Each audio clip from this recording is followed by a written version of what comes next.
السلام عليكم ورحمة الله وبركاته.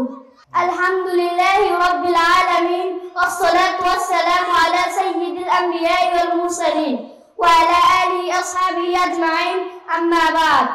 অতঃপর দারুল কুরআন Islamic academy কর্তৃক আয়োজিত পঞ্চম শ্রেণীর শিক্ষার্থী 2024 সালে বিদায় অনুষ্ঠানে মঞ্চে উপবিষ্ট সম্মানিত সভাপতি, প্রধান অতিথি, বিশেষ অতিথি ও অভিভাবক বৃন্দ এবং আমার মাতা তাজ সমতুল্য যাদের অক্লান্ত পরিশ্রমে আমরা শিক্ষার আলো পেয়েছি, সে সকল শিক্ষক শিক্ষিকা বৃন্দ এবং এই কাননের পুষ্প রাজে আমার প্রান্তীয় ছাত্র ছাত্রী ভাই ও বোনেরা, সকল প্রতি রইল আমার আন্তরিক সালাম ও অভিবাদন। আসসালামু আলাইকুম ওয়া রাহমাতুল্লাহি ওয়া বারাকাতুহু। যেতে হবে বহুদূর, তাই ছাড়া বাদন, বিরহ ব্যথাদূর মনে রয়েছে হাসির কাঁদন। তাই আজ ছেড়ে চলেছি সকল মায়ের সুশাসন, সম্মুখে দাঁড়িয়েছে দিতে বিদায় ভাষণ। আজকে এই দিনটি আমাদের জন্য গুরুত্বপূর্ণ, দিনটি একই সাথে আনন্দের এবং আমরা যারা বিদায় নিচ্ছি তাদের জন্য বেদনারও বটে। বিদায় সাময়িক হোক বা চির বিদায় হোক, দুটোই বেদনার। আজ থেকে 4 বছর আগে এই মাদ্রাসার আঙ্গিনায় আমাদের পদচারণ ঘটেছিল। চোখের পলকে যেন বছরগুলো কেটে গেল। তাই কবির ভাষায় বলতে হয়, যেতে নাই দেবে হয় তবু যেতে দিতে হয়, তবু চলে যায়। অনন্ত মহাকালের যাত্রায় আমরা একজন পথিক। আমরা সামনে এগিয়ে যাই সময়ের প্রয়োজনে, আর পেছনে ফেলে রেখে যাই কত শত সুখ দুঃখের স্মৃতি। এই মাদ্রাসায় আমাদের প্রাতিষ্ঠানিক শিক্ষার বাইরেও অনেক কিছু শিখিয়েছেন, যেমন মানসিক বিকাশের জন্য খেলাধুলা ও শরীর চর্চা এবং ইংরেজি আরবি ভাষার পারদর্শিতা অভিজ্ঞ করে তুলেছেন। আর অভিভাবকরা চাচ্ছে বিদ্যালয়ে লেখাপড়া করে তাদের ছেলেমেয়েরা সুশিক্ষায় শিক্ষিত হোক। প্রিয় শিক্ষক মন্ডলী, আপনাদের কাছে আমরা কৃতজ্ঞ। আপনারা আমাদের পড়ালেখার পাশাপাশি কিভাবে প্রকৃত মানুষ হওয়া যায় তা হাতে কলমে শিখিয়েছেন।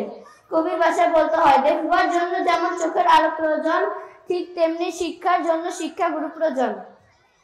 বিদ্যা শুধু বইয়ের মধ্যে সীমাবদ্ধ নয়, বরং পুরো পৃথিবীটাই এক বিরাট পাঠশালা। এটা আপনাদের কাছ থেকে শিখেছি। আপনাদের কাছে আমরা চিরঋণী। নিজের অজান্তে অথবা জেনে আপনাদের সাথে অনেক বেয়াদবিমূলক আচরণ করেছি, সেজন্য আমরা ক্ষমা প্রার্থী। আমাদেরকে নিজের ছেলেমেয়ে মনে করে ক্ষমা করে দিবেন। প্রিয় অভিভাবক বিন্দু, আপনাদের সহযোগিতা ছাড়া আমরা এই পর্যন্ত আসতে পারতাম না। দেশ ও জাতি গঠনে শিক্ষকদের পাশাপাশি আপনাদের অবদান রয়েছে। সম্মানিত অভিভাবক বিন্দু, আপনাদের কাছে কৃতজ্ঞতা এই যে আপনারা এত সুন্দর একটি প্রতিষ্ঠানে আমাদেরকে পড়ালেখার সুযোগ করে দিয়েছিলেন। কবির ভাষায় বলতে হয়, শেখার জগতে জ্ঞানী গুণী মানুষ পেয়েছি শুধু আপনাদের কৃপায়। প্রিয় সহপাঠী বিন্দু, অচেনা কতগুলো মুখ, কে কোথা থেকে এসে একত্রিত হয়েছিলাম তা জানি না। তবে এই হারিয়ে যাওয়া সকলের গন্তব্যের পথে ছুটে চলা মাত্র বিদায় শব্দটি ব্যবহারে বুক কেঁপে ওঠে বলে। বিদায় বেলা বিরহ ব্যথায় আঁকি উঠে চলচলি, যাবার বেলা যে অপরের কাদায় তারে মানুষ বলি।